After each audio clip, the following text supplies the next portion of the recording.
Located at Holiday World are 3 epic wooden roller coasters, and today we will be talking about their smallest wooden roller coaster, the Raven. This ride stands at the very front of the park, and it gives an epic first impression as you're entering. You get to watch as the train crests the lift hill and goes down the first drop, and then disappears into the woods. When you're in the park, in order to get to the Raven, you must first locate a sign to your left that says Halloween. The entrance will be directly to the left, so will have to walk a bit in order to get to the entrance. The line can get quite long at the beginning of the day, however it will generally die down as the day goes on. Anyways, the entrance is this shiny black archway that you walk through, and the queue line is a bunch of switchbacks until you finally get to the station.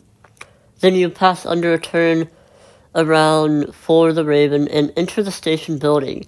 You go up a staircase, and the walls are painted a dark black the whole way up. There aren't any windows, so the only light there is artificial light. It's not super bright, but you are able to see. Once you make it into the loading area, you get to choose out of 12 rows. I'd highly recommend choosing the back, as it is the most crazy of the ride. Though the front will give you a better view of Lake Rudolph when you pass by it. The Raven has 2 trains, and they are generally running both. However, my last visit to Holiday World, they did remove one of the trains toward the end of the day.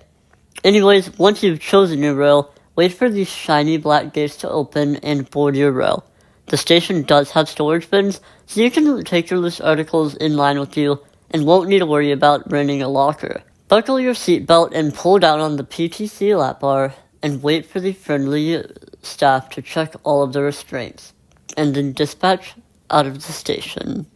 The dispatch starts at a crawl, but you soon start to build speed as you turn a 180-degree left turn above the queue line you just waited in. Wave to the people below you, and if you get lucky, some might wave back. Pass through a shed which holds the transfer track of the ride. Dip down into the left and start ascending up the 80 feet tall lift hill. It's not very fast, but it doesn't take too long to get to the top because it's not super tall. Anyways, crest the lift hill and slightly turn to the right before going down the first drop, which is 85 feet thanks to an underground tunnel. Rise up into an airtime hill and turn to the right before going back down. This hill didn't really deliver any airtime, but it did give decent laterals whenever it was going to the right. Rise up into another hill, which also didn't really do anything, but then you go into a right bank turn which passes over part of Lake Rudolph. Go up into another hill, turn a bit to the left, and roll back down, turning to the left during a valley and rise back up.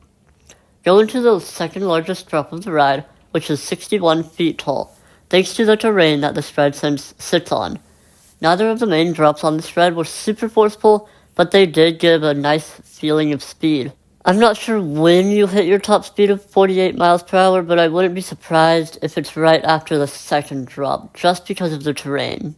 Anyways, roll slightly to the left before violently banking to the left, dipping down a bit, and quickly changing to the right.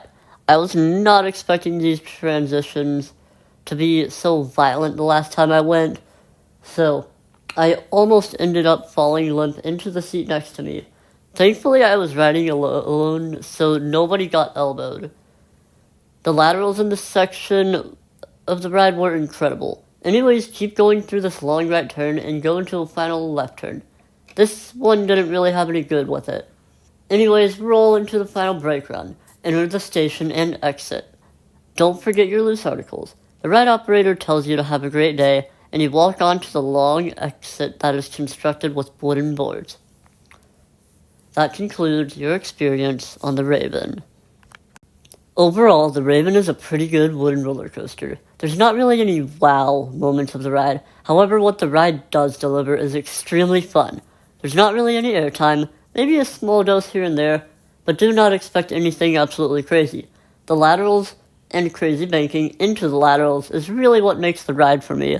It's probably the best part of the ride, trying to toss you around. The ride is also very well paced, keeping its speed from the first drop to the final brake run, and doesn't really slow down. Part of that is because of the terrain, so it is able to gain speed in the middle of the layout and keep it until the end of the ride. The Raven is also pretty smooth, and it doesn't really have a rattle, while of course keeping that classic wooden roller coaster bite. Now, the Raven doesn't really feature any theming, however, it is named after Edgar Allan Poe's famous poem, The Raven.